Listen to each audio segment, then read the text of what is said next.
All right, guys, welcome back. As you can see here, I just got done mixing coconut. So usually I just typically throw it directly into the tubs and leave the tubs open so it can dry out a little bit because I mix it pretty wet.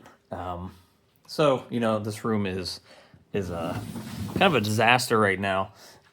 We just had our big video yesterday talking about our biggest drop of this sale, half off everything through the end of October. So that's 1 week left now. There's a bunch of adult females, a bunch of really unique snakes on there. So take a look while there's still stuff left. Today I wanted to talk about, this is like my bi-weekly or monthly rant about something going on in the industry. And today it's going to be about overproduction at this point in time. Now I've been talking about this since forever. I've had a YouTube channel, I think since 2020. I've been doing this since 2019. When I first started buying snakes, there were under 10,000, I think maybe even under 7,000 snakes on Morph Market. As of right now, there's almost 40,000 on Morph Market, and there were well over that over the last year or two. And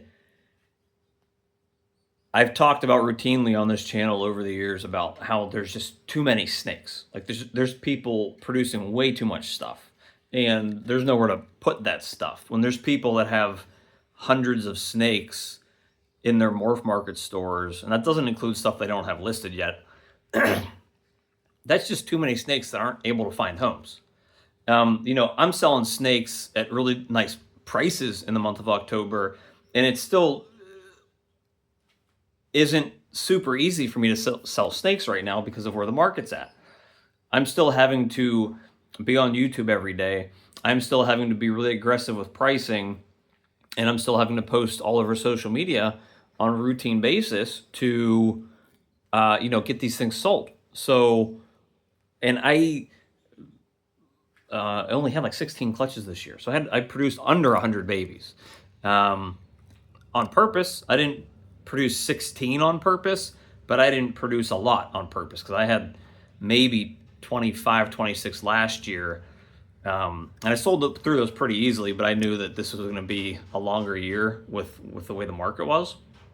So a couple days ago, I saw on one of the Instagram stories, Chris from Ball Pythons 101 said, and shout out to him, this was actually pretty smart. It's actually something I've been wanting to talk about for a while, but never really got around to it. He said, it's kind of a weird flex to flex about how many clutches you've created this year with where the market's at. And I couldn't agree with that anymore. When there's people flexing that, I hit 100 clutches for the first time, I hit 150 clutches for the first time, I hit 80 clutches for whatever they're flexing, it's kind of stupid, just to be blunt. And I've always thought it was kind of stupid. I've had people ask me this question before. I've had people brag about it before when I was talking to them. I'm aiming to go for 100 clutches. If you're producing, if your goal is just to produce 100 clutches, you are doing this completely wrong, and you will fall flat on your face and fail. Because there's no way that as a breeder, especially you guys that don't have a lot of money to throw into this from the get-go, there's no way you're producing 100 clutches of snakes that anybody's ever going to want to buy. You're going to be stuck with 1,000 babies, 600, 700, 800 babies that you're taking care of that nobody wants, because you're producing garbage at that point.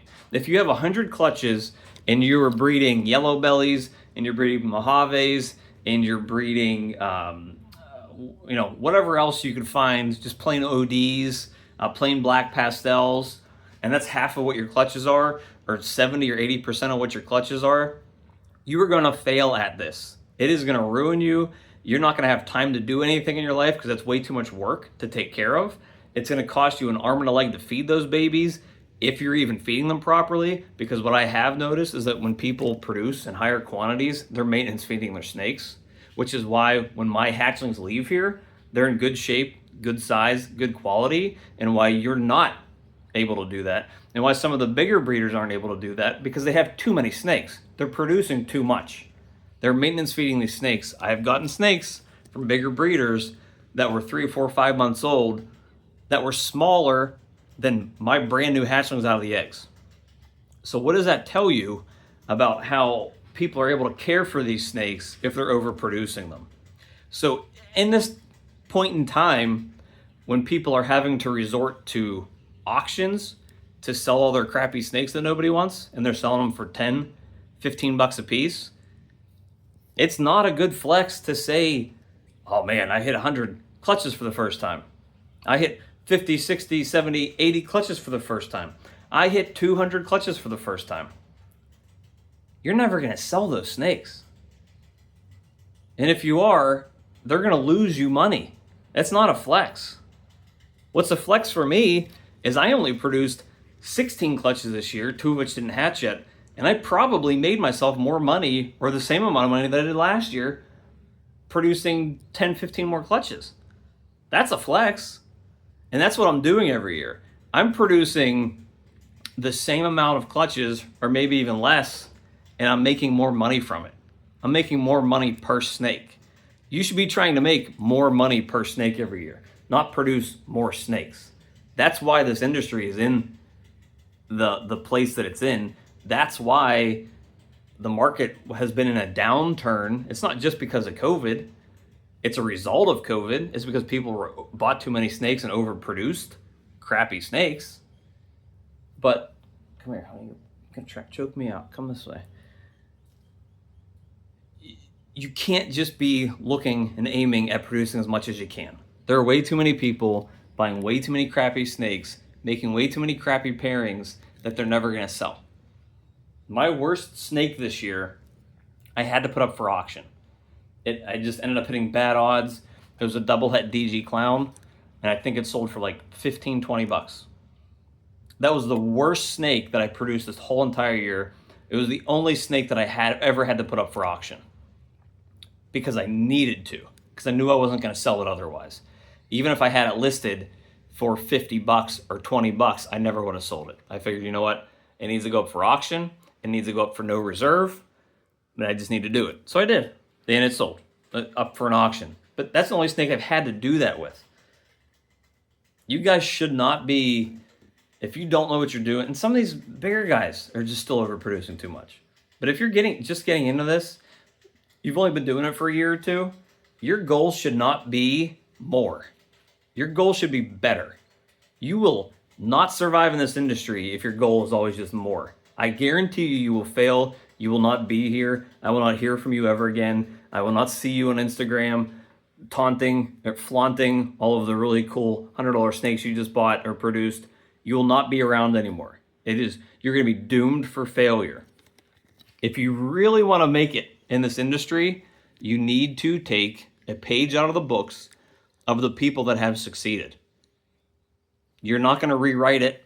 You're not going to do it the way you want to do it. I took the page out of the book of Ozzy. When I really saw what he was doing in 2021, when it dawned on me, I was like, this guy is making a fortune. He's doing it from his basement. He has a nice, tight collection. He's not producing way too many snakes. He's only producing what he can take care of in his house. That's what I wanted to do. When I listened to him talk, he would say how he wanted to raise the floor.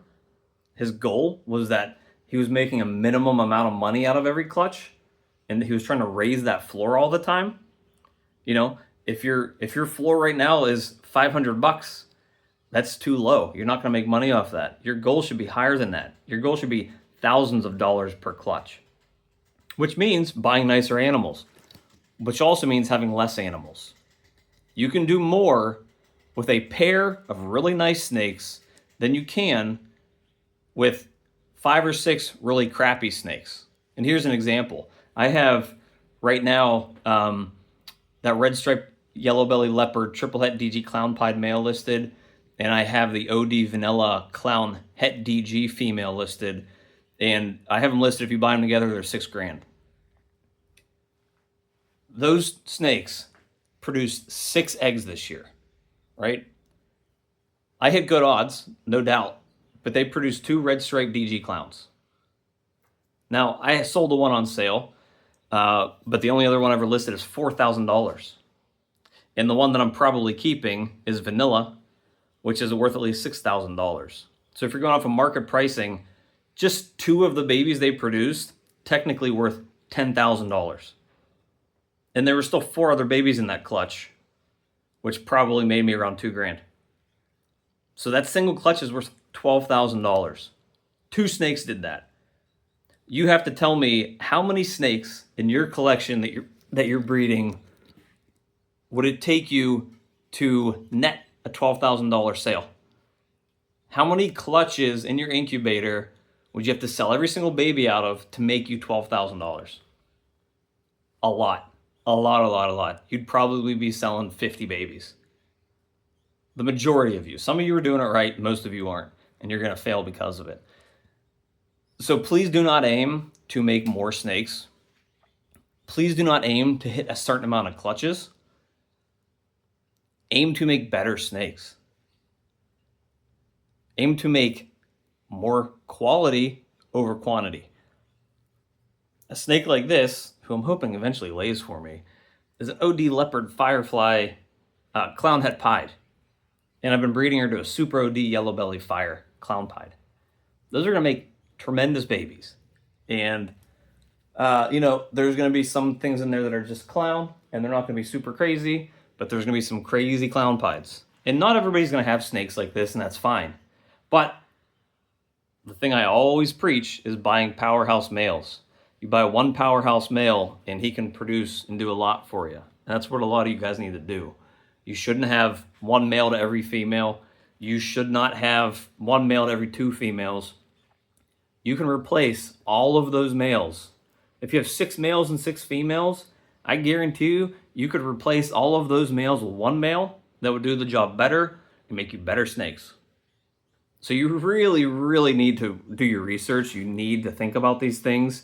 You need to think about what it costs to raise tons of snakes, what it costs to try to sell, the time, the effort to sell all those snakes. And think really hard about it, especially now when we're approaching 40,000 snakes on Morph Market again. If you look at it and you sort it out by everything under $1,000 or everything under $500, the vast majority of those 40,000 snakes are going to fall in that category. So if you're producing all your snakes at 500 and below, if that's all they're worth, your competition is tens of thousands of other snakes. What's going to make somebody pick your $100 snake versus somebody else's $100 snake, if that's what they're in the market for? It's going to be a toss-up. It's going to be a roll of the dice. You're going to have to get real lucky or be real good at social media to be able to make that sale. You don't want to be in that category. You want to be up a little higher than that. You want to be above that where the competition isn't as thick. You want to be in the area where you're making more unique snakes that are going to stand out from the rest of the crowd.